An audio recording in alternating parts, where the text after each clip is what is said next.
मुतारे वैसे चर्चाएं हैं कि आप जो मैदान में उतरे हैं और कुछ व्यवस्थाओं के तहत आप बैठ भी जाएंगे, कोई भी आ जाए किसी परिस्थिति में आप बैठेंगे नहीं। कोई माई का लाल ऐसा पैदा नहीं हुआ है जो धनंजय कुमार पुटुस को बैठा दे। आप बिकाऊ हैं या टिकाऊ हैं, ये चीज क्लियर करें।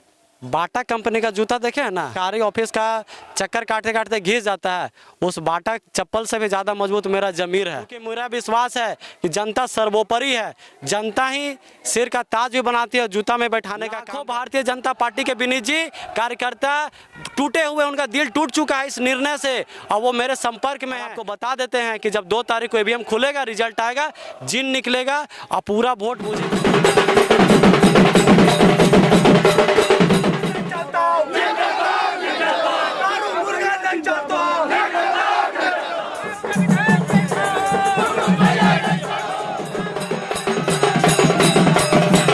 फरवरी को होने वाले रामगढ़ विधानसभा उपचुनाव में जैसे जैसे नामांकन की तिथि सामने आ रही है, लोगों में उत्साह देखने को मिल रहा है। वहीं प्रत्याशियों के द्वारा लगातार अपने प्रदर्शन किया जा रहा है, तरह तरह से जोर आजमाइश की जा रही है और अपने आप को मजबूत दिखाते हुए अपने जीत को सुनिश्चित बताया जा रहा है। कि आप जानते हैं कि 7 फरवरी को नॉमिनेशन की अंतिम तारीख है, तो आज भारतीय जनता पार्टी के स्टेट लेवल के लीडर धनंजय कुमार पुटुस, जो मेडिकल मैन के नाम से भी जाने जाते थे, वो आज नॉमिनेशन किए।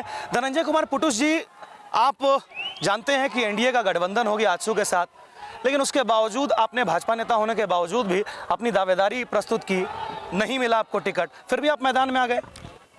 अभी तक मुझे ऑफिशियल पता नहीं चला कि एनडीए में गठबंधन भी हुआ है आजसू के साथ भारतीय जनता पार्टी का। सुनी सुनाई खबर उड़ते हुए आ रही है।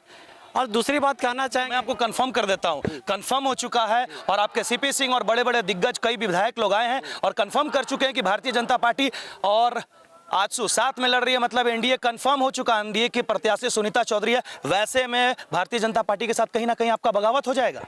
बगावत की नहीं है विनीत जी, जनता का काम करने के लिए हम लोग आए, और जब जनता का काम करने से ही रोका जाएगा तो बेकार है, लानत है ऐसा राजनीति करने पे।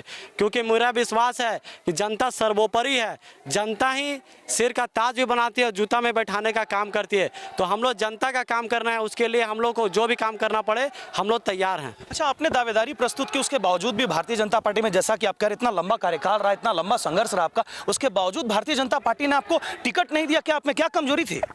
अब तो ऊपर के लीडर को समझना होगा, जब चुनाव का रिजल्ट आएगा तो उन्हें भी एहसास होगा कि हम लोगों का मांग जायज़ था। क्योंकि मैं बताना चाहता हूं, भारतीय जनता पार्टी का जो कार्यकर्ता होता है वो बिना किसी स्वार्थ के अपना पैसा लगा के, अपना गाड़ी में पेट्रोल भरा करके, अपना खून जला करके पार्टी का काम करता है। और अचानक से ऊपर एक फ़ोन आ जाता है कि हाँ, आज नहीं इसका नहीं उसका समर्थन करना है, जिसका हम लोग विरोध में रहते हैं, जिसके नीति और सिद्धांत के खिलाफ में रहते हैं, उसका समर्थन करने बोल दिया जाता है।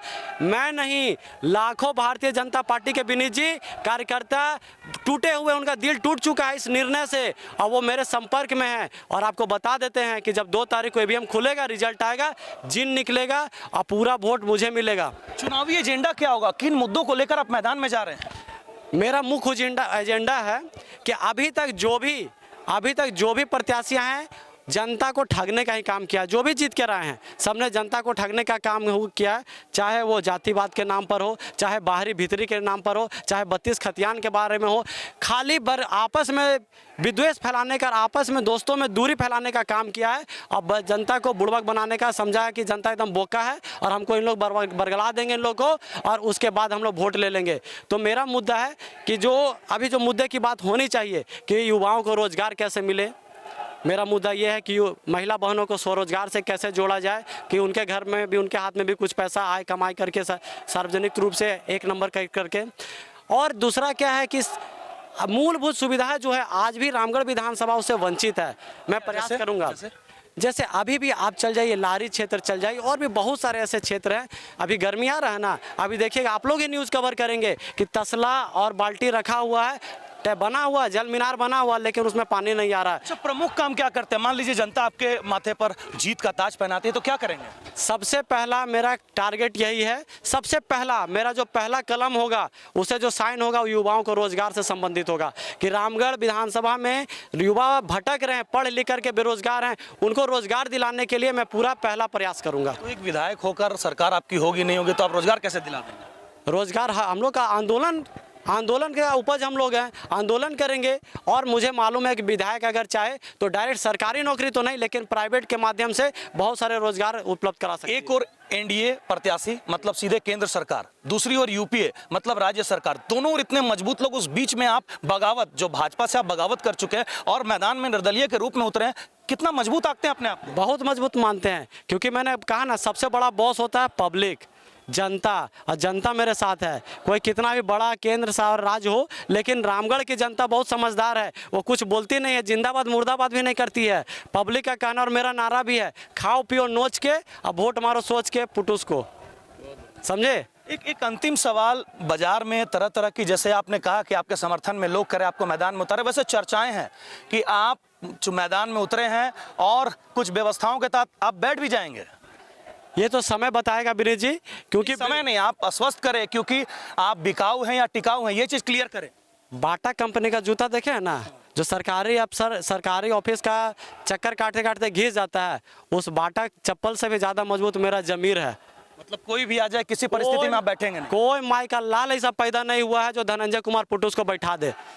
चलिए, बहुत बढ़िया। ये धनंजय कुमार पुटुस ऊर्जावान और लगातार क्षेत्र में एक्टिविटी इनकी मजबूत रही है, और इन्होंने कहा है कि इस बार के रामगढ़ विधानसभा उपचुनाव में मजबूत स्थिति के साथ ये जीत दर्ज करेंगे। और जो इनके बारे में चर्चाएं उठ रही हैं कि ये बैठ जाएंगे, लेकिन ये बिकाऊ नहीं टिकाऊ नेता है, जैसा कि इन्होंने कहा, और दमखम के साथ अपनी जीत सुनिश्चित करेंगे। हालांकि ये देखने वाला बात होगा, और 2 तारीख का जो चुनाव परिणाम होगा उस दिन ही तय होगा कि जनता इनको कितना समर्थन देती है, ये जीतते हैं या फिर हार का सामना करते हैं। नन्ही कदम, तररम पम पम। मेरे नन्हे कदम, a play school is nurturing childhood with strong academic foundation. So many extracurricular activities and full of exposure. Awarded as best preschool in Eastern India. Visit your nearest branch, Ranchi, behind Firayalal and Ashok Nagar. In Ramgarh, near Miloni Club, Bicholia, Ramgarh, Kant.